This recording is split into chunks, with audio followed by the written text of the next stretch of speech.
기도하고 시작합니다. 하늘에 계신 우리 아버지, 이름이 거룩히 여김을 받으시오며 나라가 임하시오며 뜻이 하늘에서 이룬 것 같이 땅에서도 이루어지이다. 오늘 우리에게 영적인 육적인 일용할 양식을 주시옵고 또 오늘 말씀 가운데서 주님의 귀한 은혜가 함께 하시길 바라고, 또한 우리를 시험에 들게 하시며 다만 악에서 구하시고, 또한 우리가 오늘도 우리에게 죄진 자를 용서해 준 것 같이 우리 죄를 용서해 주시기를 간구합니다. 오직 주님께서 홀로 영원 받아 주시옵기를 예수님의 이름으로 기도합니다. 아멘. 자, 오늘 각시대전투 제15장 성경과 프랑스 혁명에 관해서 265에서 68페이지까지 있는 말씀을 함께 하겠습니다. 제15장 성경과 프랑스 혁명, 성경에 대한 로마교의 방침에 대한 부분이 되겠습니다.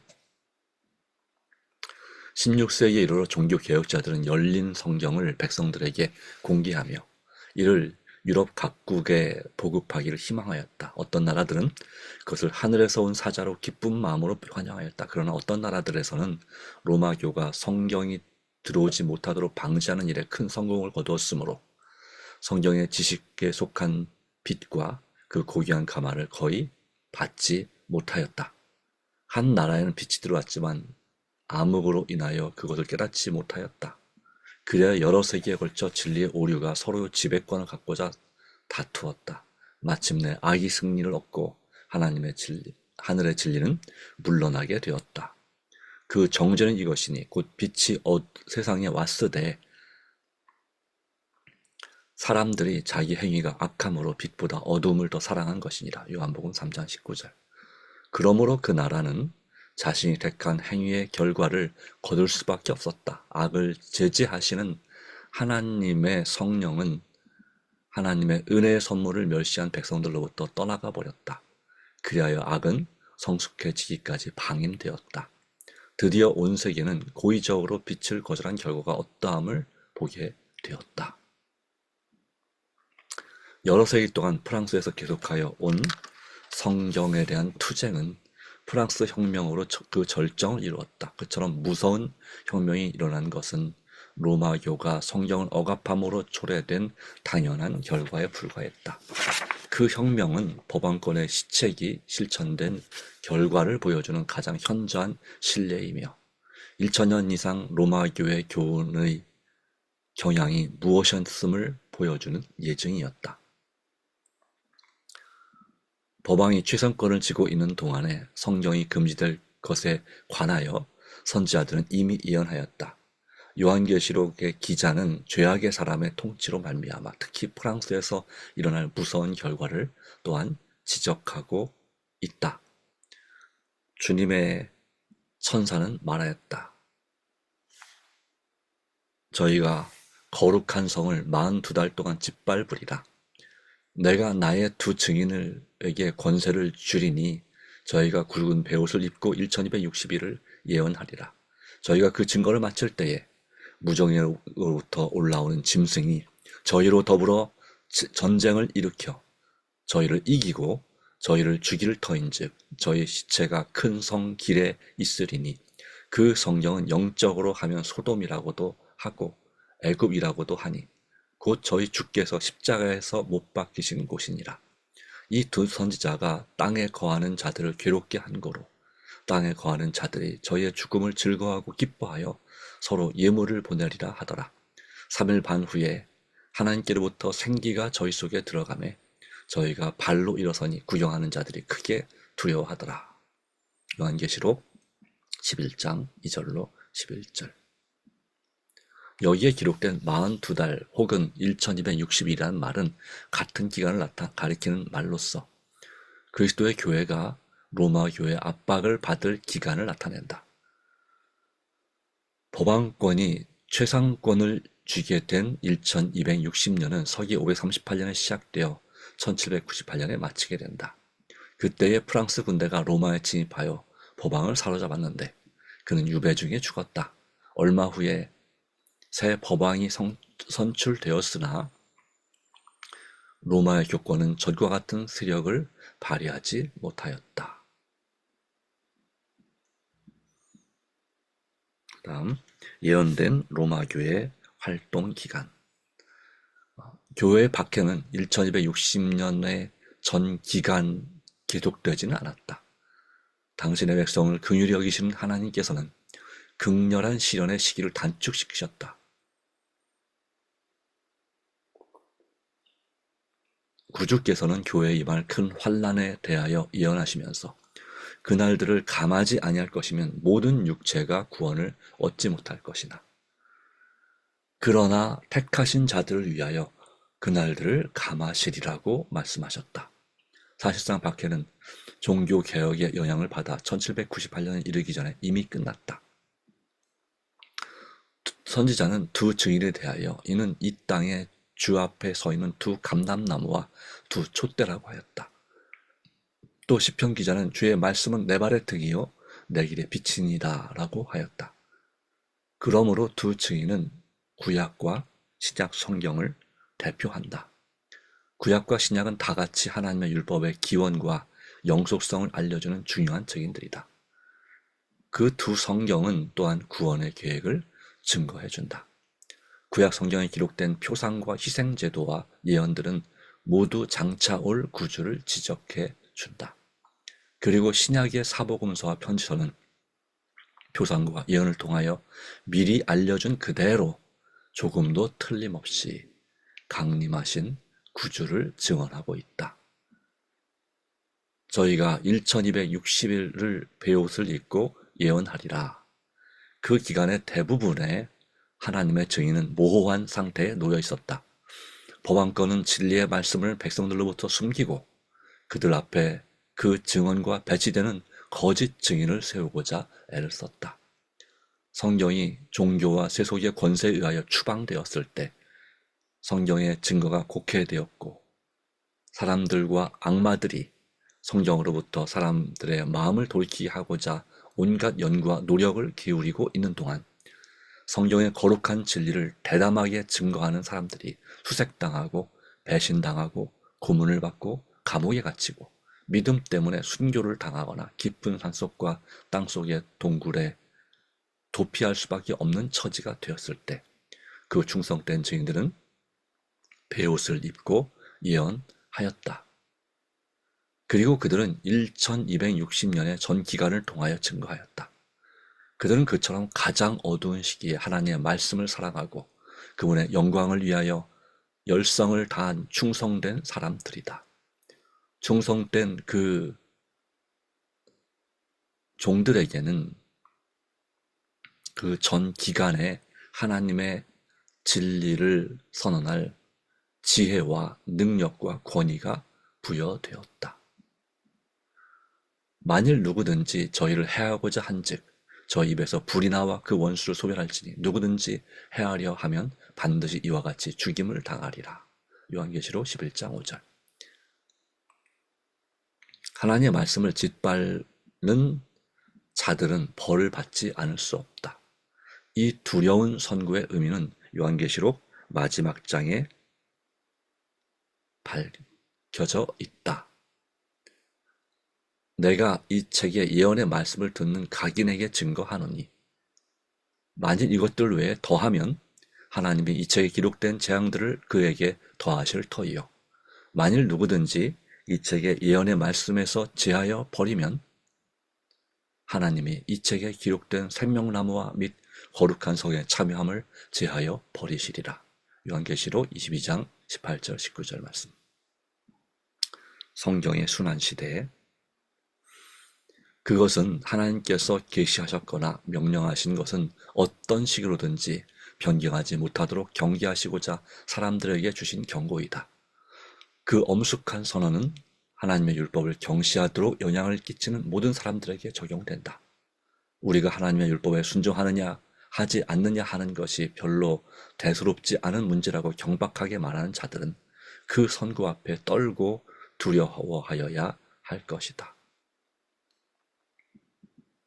하나님의 계시보다도 자기 자신의 의견을 높이는 모든 자들, 자기의 편의를 도모하거나 세속과 타협하기 위하여 성경의 분명한 의미를 변개코자 하는 자들은 모두 자기 자신에게 두려운 결과를 가져오는 자들이다. 기록된 말씀 곧 하나님의 율법은 모든 인류의 품성을 저울질하고 그 그릇됨이 없는 시험에 의하여 부족함이 드러나는 모든 자들에게 정죄의 선고를 내리게 될 것이다. 저희가 그 증거를 마칠 때 곧 두 증인이 베옷을 입고 예언해야 할 시기는 1798년에 마쳤다. 그 두 증인이 비밀리에 그들의 사업을 마쳐갈 때에 무저갱에서 올라오는 짐승으로 표상된 세력이 그들을 향하여 싸움을 하게 될 것이었다. 여러 세기 동안에 유럽의 많은 나라들에서 교회와 국가를 지배한 세력들은 보안권을 매개체로 사용한 사단에 의하여 통제되어 왔다. 그러나 여기에서 사단의 세력이 새로 나타난 것을 보게 된다. 네.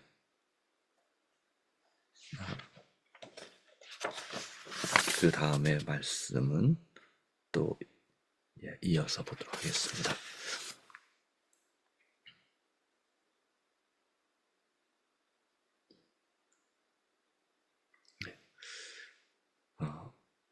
오늘 말씀은 프랑스에서 일어난 종교, 바로 기독교를 박해하는 그런 이야기를 언급하기 전에 바로 성경에 대한 로마 천주교의 방침에 대해서, 그리고 또한 이 요한계시록 11장에 예언된 두 증인의 활동에 대하여서 그렇게 기록하고 있습니다. 물론 이 두 증인에 대한 일을 또 다르게 해석하기도 합니다. 프랑스 자체에만 국한해서 해석하기도 합니다. 그러나 오늘 말씀은 이 1260일 바로 그 기간 동안에 예언한 바로 그 기간에 바로 하나님의 말씀이 일반 평신도들에게 거의 전해지지 못하고 감추어진, 또 가두어져 버린 바로 그런 일을 우리에게 보여주고 있습니다. 그것은 바로 이 베옷을 입고 예언한다는 말처럼 참으로 슬픈 그런 일이었습니다. 거기에는 이 사단에 의한 그런 통제가 있었다고 분명히 볼 수밖에 없습니다.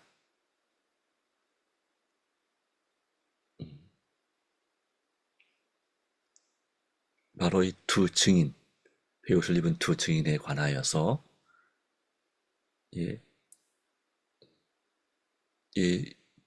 요한계시록 11장에는 바로 그들이 이 모세와 엘리야의 그와 같은 기적을 일으키기도 한다라고도 되어 있는 것을 볼 수가 있습니다. 많은 말씀이 바로 성경 말씀, 구약과 신약을 상징한다라고 하는 견해는 거의 공통된 견해라고 말할 수 있겠습니다.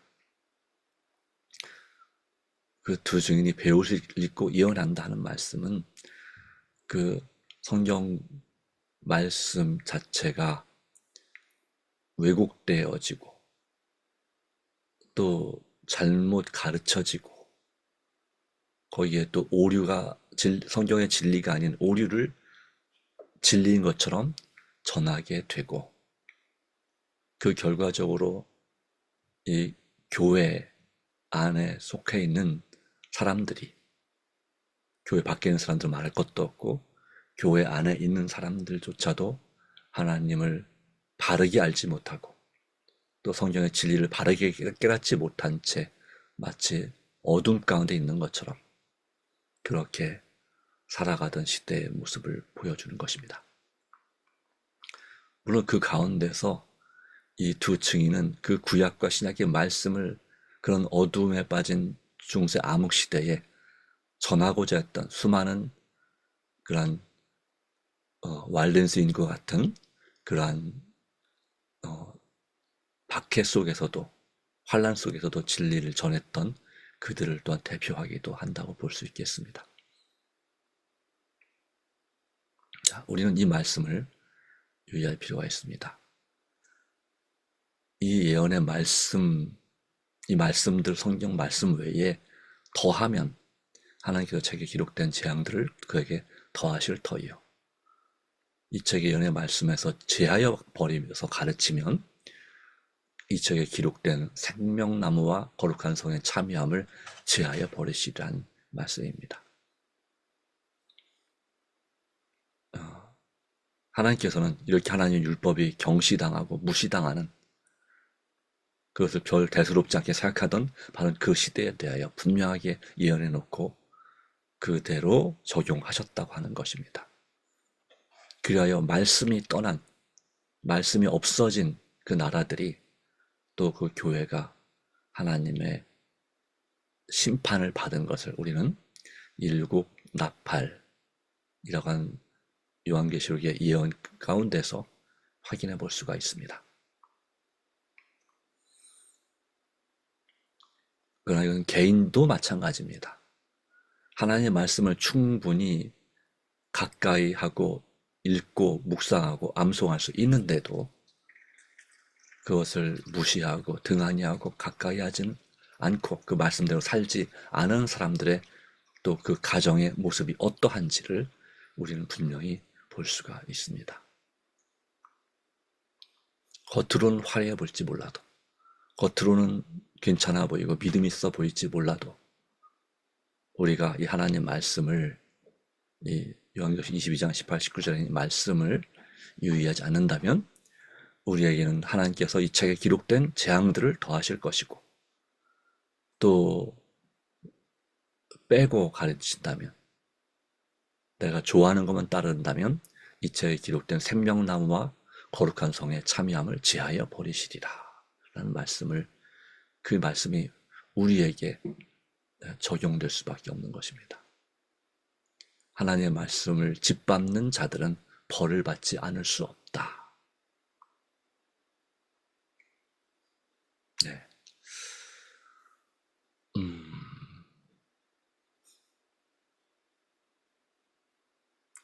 바로 우리는 주님의 말씀 안에서 충성된 종들입니까? 아니면 그렇지 않은 사람들입니까? 바로 이 환난과 핍박이 있다면 더 충성된 종들이 될 수 있을지도 모르겠습니다. 그러나 그것이 없기 때문에 우리는 더 불충실한 사람들이 아닌가도 생각해 봅니다. 1260년 기간 동안 그들이 이 성경 말씀을 마치 베옷을 입고 예언하는 것처럼 그렇게 전했던, 바로 그들은 그처럼 가장 어두운 시기에 하나님의 말씀을 사랑하고 그분의 영광을 위하여 열성을 다한 충성된 사람들이다 라고 했습니다. 이제 이 세상이 이 마지막 야고의 환난의 때 바로 가장 어두운 시기로 접어들고 있는 중입니다. 이 시기에 나는 어떤 사람이 되어야 될까요? 정말 하나님 말씀을 사랑하고 있나요? 그분의 영광을 위하여 열성을 다하는 충성된 사람들이라고 내 자신을 말할 수 있나요? 우리가 그렇게 된다면 충성된 그 종들에게는 그 전기간에 하나님의 진리를 선언할 지혜와 능력과 권위가 부여되었다 하는 말씀처럼 우리에게도 그런 지혜와 능력과 권위가 부여될 것입니다. 누구에게든지 하나님 말씀을, 진리를 전하고자 하는 간절한 마음이 있다면 말입니다. 바로 그 일을 위해서 우리는 성령의 충만함을 받아야 되고, 우리의 말씀을 사랑하지 않고 다른 걸 더 사랑하는, 또 사랑한다고 하지만 최고로 사랑하지 않는 우리의 자신의 모습을 진정으로 회개하고 날마다 자아를 굴복하고 날마다 우리에게 주신 십자가를 져야 될 줄로 믿습니다. 하나님께서 오늘도 격려해 주셔서 바로 1260년 기간, 서기오리 38년부터 1798년까지 있었던 바로 그 기간에 두 증인으로 상징된 성경, 그리고 성경을 말씀을 전했던, 목숨 걸고 전했던 그들의 신앙을 본받아서 우리 하나님의 말씀을 짓밟는 대신에 하나님 말씀을 가장 사랑하고 높이는 그런 삶이 되기를 간절히 소망합니다. 네. 다 같이 기도하겠습니다. 우리를 사랑하신 하나님 아버지 주신 귀한 은혜 감사합니다. 우리의 마음과 생각을 주님께 온전히 다시 한번 맡기고 우리 자아를 이 시간 굴복하고 자기를 부인하고 예수님만을 인정하는 삶이 되기를 간절히 바랍니다. 우리는 종종 사단의 시험에 듭니다. 악에 물듭니다. 그것이 참 오랜 세월 해왔기 때문에 우리가 그것에 더 익숙해져 있습니다. 그래서 우리는 주님의 것을 사도 바울처럼 최고로 사랑하는 것이 아니고 세상 것을 더 사랑하는 경향이 참 많이 있습니다. 세속적인 신앙을 이제는 더 이상 하지 말아야 될 텐데 정말 예수님의 마음으로 오직 주님 뜻대로 살고 오직 주님께 의지하여 하나님과 동행하는 삶 살아야 할 텐데 주님, 우리는 아직도 많이 부족합니다.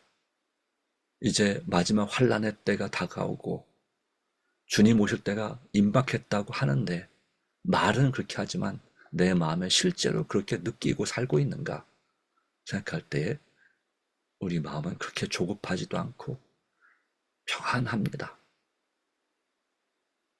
이 세상 사람들에게 한 사람에게라도 복음을 전하고자 하는 그런 간절한 열정과 열망이 있는가 생각할 때 우리는 참으로 안타깝습니다. 하나님 아버지, 우리를 말씀으로 일깨워 주시고 예수님이 우리 마음속에 거하게 하시며 모시게 하오며 주님, 이 시간 우리의 마음을 열게 하여 주시옵소서. 이제 우리 마음을 영원히 성령께서 우리 마음속에 오늘도 충만히 임재해 주시고 오늘의 말씀 가운데 함께 하시며 예수님께서 우리 삶을 주장하여 주시옵소서. 내 삶에 내 마음의 주인이 말 그대로 주님이 되어 주시옵소서. 오늘도 주님의 사랑을 실천하며 살아가는 참 그리스도인 되게 하여 주시옵기를 예수님의 이름으로 간절히 기도합니다. 아멘. 감사합니다. 개인 기도로 기도회를 마치도록 하겠습니다.